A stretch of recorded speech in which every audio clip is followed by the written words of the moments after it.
Thank you so much, and I hope I'm audible, Dibal. Thank you so much to you. Now, we cannot entertain the thought of the President of the Republic of Kenya, who we are going to oust next year, to tell us for our agenda. What mandate does the President have to ask our agenda for? Our agenda is not meant for the President. Why is he in a hurry to ask us for our agenda? The President should give his scorecard for the 4 years he has been in office. The President should account for the 4 times 4 trillion shillings in budget that has gone into him. The President should account for the 4 trillion debt that he has taken on the basis of Kenyan assets. So instead of giving us his scorecard, he is coming to challenge the opposition to table the agenda. No, our agenda is meant for the people of Kenya. It will come at the right time. So it is very suspicious that the outgoing president has the guts 2, 3, 4 days to ask us for the agenda. That's something we cannot take. We are not going to that invitation. The president has been telling us that we stop Kasongo must go and one term. Dibal, do you know why? The president is shaken by those 2 narratives. Himself is a master of narrative. So, because he knows he cannot win against a narrative, what will take the president home very early in the morning is one term and Kasongo must go. Those 2 things. He is trying to deflate them to show them that they are not strong. He fears those 2 words. Those are the ones that you take home early because one term is one term. So the president should not try to deflate those 2 words. Those are the ones that will take him home. Please concentrate on your scorecard. That's what we expect now for record. I'm an expert on delivery. For the years I've worked in public service, you cannot begin talking about new promises in the 4th year before an election. No. By now, all the projects in this country should be commissioned this year.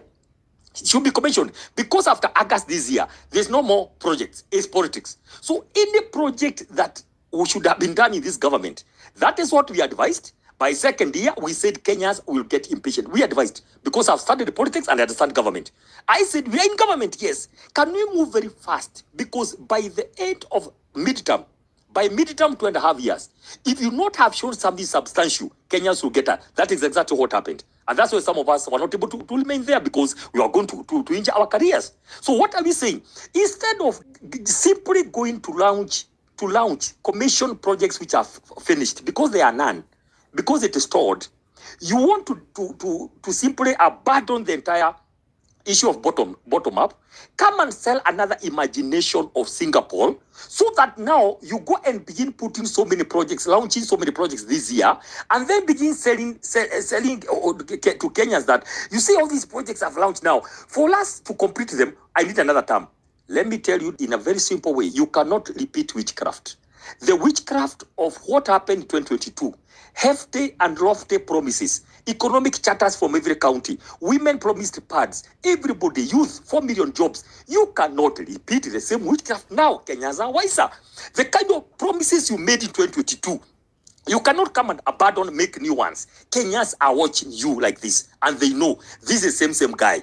Once you do witchcraft, it has no potency for another round. So what are we saying here for this year? The official position we are forecast, every party will go on its way. Let me tell you, we are not in a hurry. Every party will go to the grassroots for the whole of this year. We will meet, of course, where we must meet together. But we are going to strengthen our parties. You see a lot of travels and movements by all the principals. You are going to see us moving, everybody strengthening their party where they are strong and wherever else in this country. Then, of course, we are going to come together as much as be. But what is constant is Kasongo must go at one time. That one we are very sure about. Thank you, Dibal, for now. So, Peter Mbae, I don't know if you were in Murang'a for the funeral, and maybe you can give your sentiments as well. First of all, what do you think, the women rep of Lamu, that is Mudhoni, that was, not given that chance to express her condolences, even also her opinion, was she also a bit undiscerning for the moment? Over to you. Thank you so much, and I hope I'm audible, Dibal. Thank you so much to you. Now, I'll go to the point, Dibal. Well, I was not there because I was sorting some other issues in my home county of Nakuru. But of course, I followed the whole conversation. I want to say from the word go, let me tell you, we got information that there were plans to disrupt that barrier. Let me start from there. We got information, we knew. So it was either they stopped, but now because it was a barrier, They couldn't stop it on the road because it was not a rally or anything else. So we knew they were up to something. So the up to something was, I'll go there, stand there in a crowd that you well know. It is a one term, 99% surely. If you came to mourn, just say I'm so and so, women left for Lamu, and I came simply to mourn the mother because maybe I know Honorable Gakuya.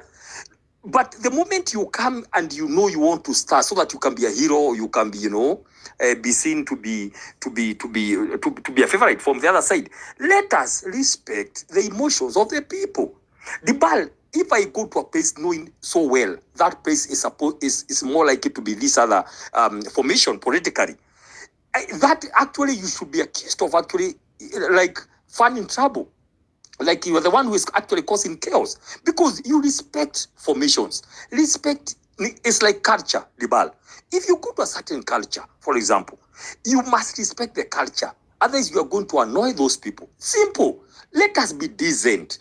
And I'm saying this because, yes, I have been, I like, as a professional, even before I become a politician, I like being sober. I like doing politics in a hygiene way. I like showing some professionalism in whatever I do. Let us engage. Let us have a battle of minds.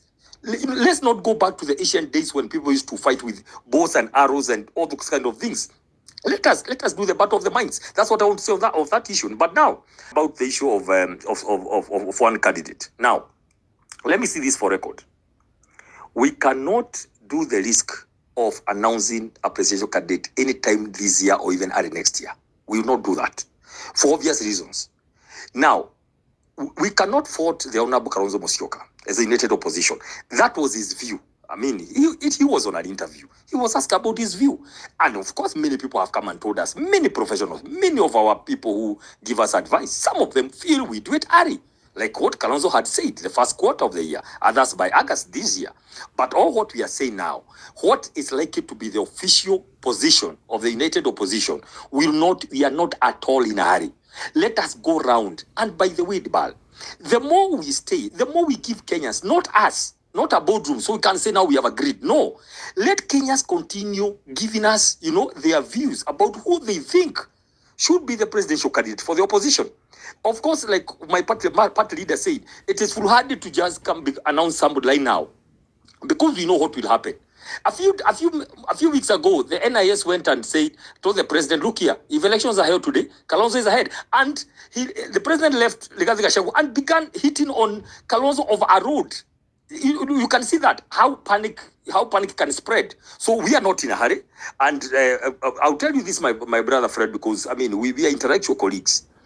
No, we cannot entertain the thought of the President of the Republic of Kenya, who we are going to oust next year, to tell us for our agenda.